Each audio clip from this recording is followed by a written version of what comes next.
Welcome to SVG-TV News for Friday, September 7th, 2008. I am Jennifer Richardson with the details. A CARICOM Ministerial Subcommittee on the CSME has received a recommendation to add agricultural workers as the 11th category of skilled workers who can travel and work hassle-free across CARICOM member states. This recommendation came from this country's Prime Minister, Dr. Ralph Gonsalves, who attended the meeting in Barbados on Wednesday. Larissa Pugsley-Kidd has more. Prime Minister Dr. Ralph Gonsalves see the recommendation to CARICOM to have agricultural workers added to the list of skilled workers as having huge potential benefits for Vincentians. Dr. Gonsalves spoke about this at yesterday's sitting of the House of Assembly in a ministerial statement, during which he reported on the meeting in Barbados of the 9th Prime Ministerial Subcommittee meeting on the CARICOM Single Market and Economy CSME and the 6th special meeting of the Council on Finance and Planning, COFA, which was held in Barbados on Wednesday at the Ilaro Court. I suggest that we look at extending it to including agricultural workers.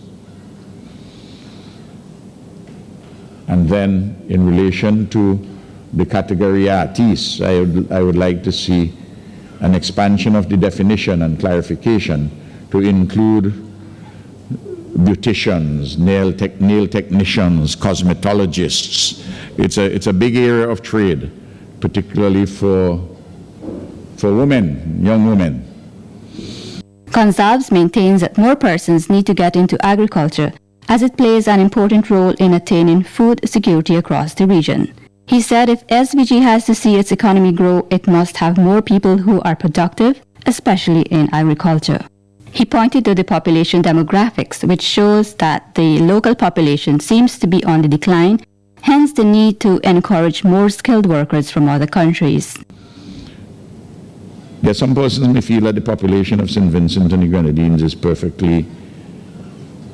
is a good size. The truth is this: we are too small. We need more people to be working here in St. Vincent and the Grenadines. And I know some people take the mechanistic view that you have unemployment already. Well, the point is this: when people move and the economy grows, more jobs are created. Today, there are 10 categories of workers under the CSME's free movement of skilled workers. The Prime Minister explained that because of the practical application of the integration processes in the OECS, agriculture workers may find that there may be fewer bottlenecks to obtaining employment within the OECS sub-region than in the wider CARICOM. Some Vincentian workers may want to go and do high-quality farming in Antigua. They wouldn't be able to do that. Well, they can do that now as OECS nationals. But they may want to do that in Guyana, and they can't do that at the moment. The CARICOM Ministerial Subcommittee made a number of recommendations for consideration at the next Heads of Government Conference, which they hope will make the business of living and working in the region much more viable for all. Reporting for SVG-TV News, I am Larissa Pugsley-Kidd. This country's government will be reviewing the registration fees in secondary schools. This was revealed at yesterday's meeting of the House of Assembly by Minister of Education St. Clair Prince in response to a question from Terence Oliver, the Southern Grenadines parliamentary representative. Oliver noted that the registration fee for children entering secondary school has been increasing and varies from school to school. He gave as an example a $300 fee which applies at the Girls' High School, while the St. Vincent Grammar School has a $200 fee. He questioned the nature of the fees, whether the government has a role in setting the fees, and if this is the case, why they are so high and what is the cause for the variation. Minister Prince said the review of the fees is with a view to having them standardized. For Girls' High School is approximately $300, Grammar School $220. Will the Minister please state what is the nature of the fees? B, does the government play a role in the setting of these fees? C, if so, why are the fees so high? And D, what's the cause for the variation? At the Girls' High School, the registration fee is $25. The book loan, $50. PE t-shirts, $25. Exercise books, that's $2,050. School tie, $50. Sports club, $50. Sports club t-shirt, $25. And you have an optional gate pass card for $10, optional. Now, does the government play any role in setting these fees? The government at the moment plays no major role in setting of the fees by the schools. In the case of the book loan scheme, the fee of $50 was set by government. Prince said that not all the fees paid to the various schools can be classified as registration fees. He added that the list of items required is usually less expensive when purchased at the school. However, he said his ministry will be monitoring the situation. As I said before, some schools provide the exercise books, school ties, recorder, PET shirts, etc., etc. And the parents would have had to purchase these items anyway for the children. And they get them cheaper at the school if they buy in bulk, etc. The cost for the variation, as mentioned before, the variation is highly dependent on what the schools are providing as part of the registration package, and the package varies from school to school. The government is currently examining the various fees to streamline the fee structure charged at public schools. Prime Minister Dr. Rav Gonsalves is calling on those responsible for driving and maintaining ambulances to exercise due care and diligence when exercising their duties. The Prime Minister was speaking at a ceremony today as a Consul General to Canada, Fitzgerald Huggins, handed over an ambulance to the Ministry of Health. The ambulance was donated by the Hamilton Paramedic Service of Canada to the Consul General at a ceremony in Canada last month. The Prime Minister said although it is not new, the estimated $200,000 ambulance is in fine working condition. He made reference to an unpleasant experience as he urged the Ministry of Health to ensure that the ambulance is used properly. We have an ambulance, you organize it properly and you have a driver. Now I'm in the office of the Prime Minister. Luke is in the office as Minister of Health. The permanent secretary is there, whoever is in charge at Georgetown. Smart Hospital, they're there. But if the person who actually is to drive the ambulance is not a serious person, difficulties arise. Clearly, the Ministry of Health must be very serious and discipline persons who are driving the ambulances, and if they don't take care of the ambulances. And when I use the word discipline, it's a euphemism. If you can't drive the ambulance properly, or if you're not diligent in driving the ambulance, fire you and let you get another work where you feel more comfortable with, because this kind of a foolishness can't continue. Minister of Health Luke Brown said SVG has benefited from the good policy work of the government and looks forward to similar donations which would help boost the local health services. And we have this one. So this makes 11 in all by that count. It means therefore that in cricketing terms we have a full squad. You know, so we're happy that completion has come by Fitz and the work he has done in Canada, and we're looking forward. Incidentally, an ambulance has also been ordered for the Modern Medical and Diagnostic Center. It has been shipped from Thailand already, currently I believe in Japan, and it will come to St. Vincent again soon. So that will be the 12th ambulance. We have the 13th already lined up, and when we move forward in this way, we'd be able to have a satisfaction of all our needs in this respect. So when we all work together in our respective posts, no matter where they might be, we could play a good role for the strengthening of healthcare in this country. So I thank Fitz again, thank your hard-working team, thank you for being here, and we look forward to a continuation of this streak of generosity. Meanwhile, Consul General Fitzgerald Huggins said the donation is timely and gave the assurance that the Canadian authorities are not dumping derelict vehicles on SVG. He also gave the assurance that another ambulance from Canada will be donated soon. On a call with a gentleman by the name of Michael Sayers, the PS, she was listening to the conversation, and I was telling him that we had a fire on the weekend. Now Mike Sayers came here in April with a team of firemen and offered free training to the fire services. So he knows our limitations.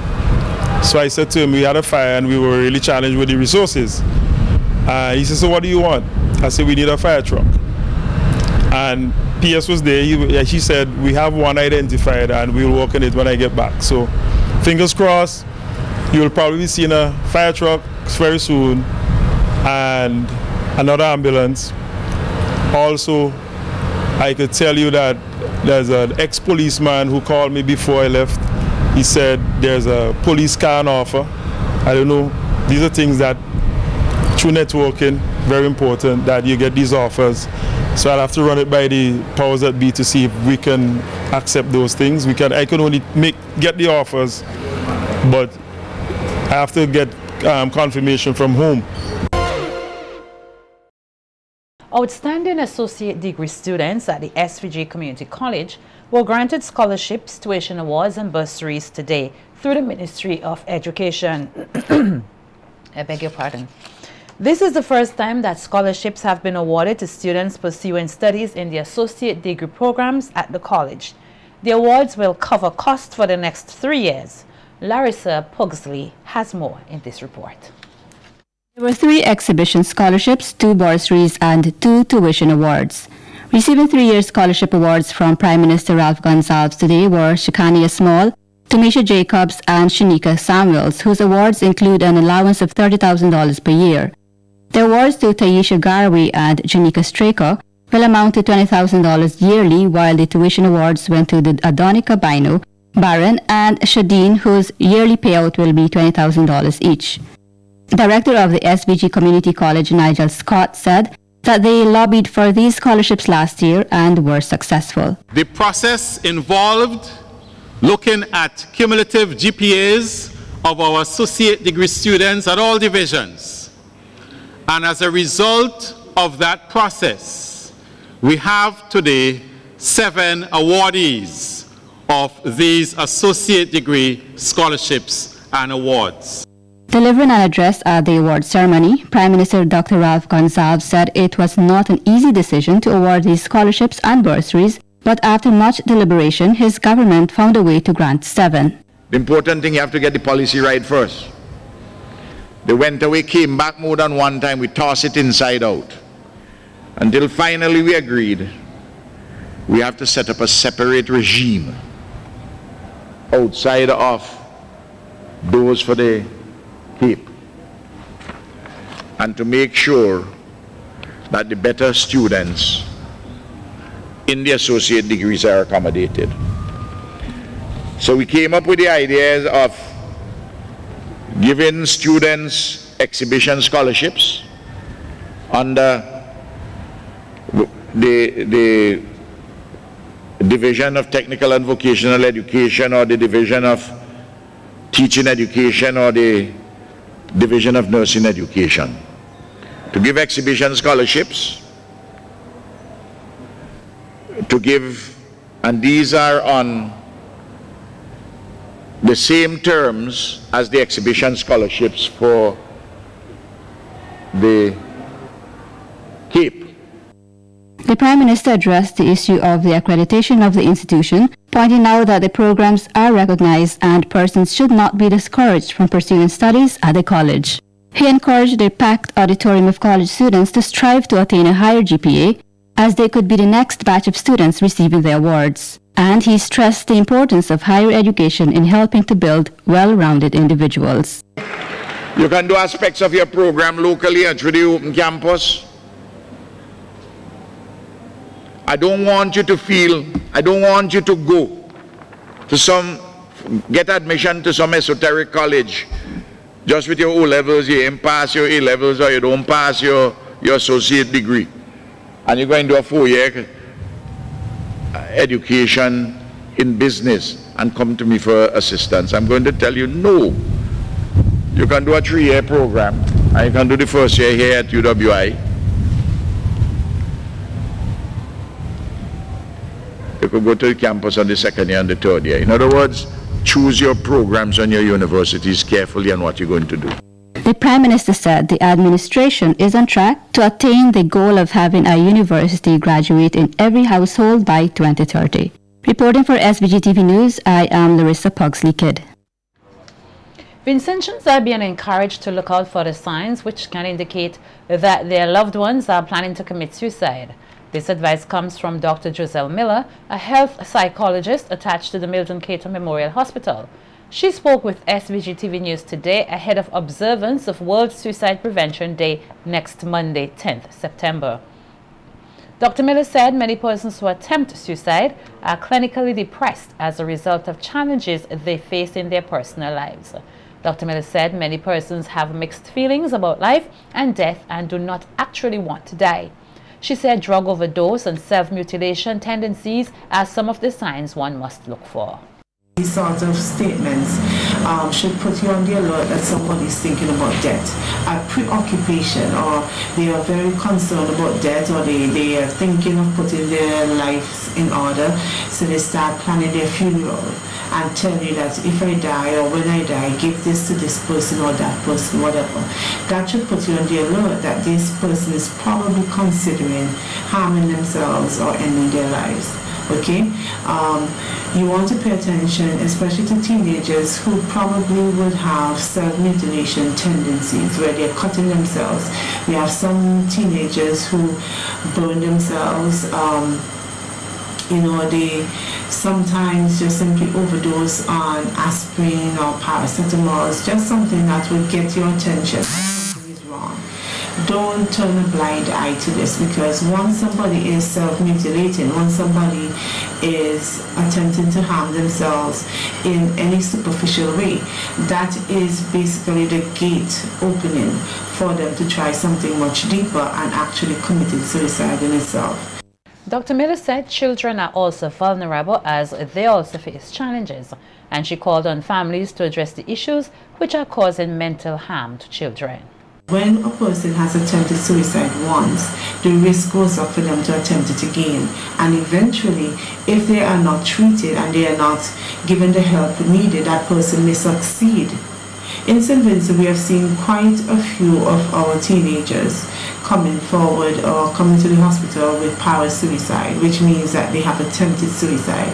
A lot of the times when you ask what's going on, they are burdened with a lot of issues.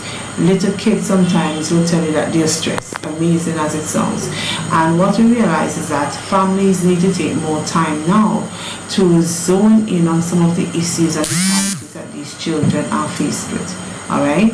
Children are bombarded by issues of drug use, sexual assaults, domestic violence, whatever the issue is that the adult is dealing with, it is also being transferred to the child, which means that they themselves have to wrap their heads around it and figure out how best to cope with what is going on. So we can't take it for granted that the little ones are not themselves considering that, I am overwhelmed and this is too much for me, and because of that I want to die. The health psychologist is urging those who have suicidal thoughts to seek help, and she highlighted institutions which provide assistance. You want to find somebody that you can talk with, somebody that you trust. Find a counselor at your school, at your church, a pastor, or even if you're able to come to the hospital. We have 2 psychologists here, myself, and we have Miss Cambridge here at the hospital. The mental health hospital as well has a psychosocial team there, where you have the doctor, you have the counselor and social workers. You can go to Marion House. There are different places that you can go to seek help. Don't think for a moment that you have to do this by yourself. If you have thoughts, recurrent thoughts that you want to harm yourself, seek help. That's the best thing you can do. In order to save your life, you need to speak up, get the help needed before it's too late. 3 draft bills to facilitate the development of a medicinal marijuana industry in SVG received their first reading in Parliament yesterday. The bills, which were presented by Minister of Agriculture Sabota Caesar, will now go before a select committee comprising 13 members from both sides of the House of Assembly. The bills, the medical cannabis industry bill, the cannabis cultivation amnesty bill, and the permitted use of cannabis for religious purposes bill were first discussed at a number of community meetings to garner the views of the public before being taken to Parliament. The government named 8 members to sit on the select committee and the opposition named 5.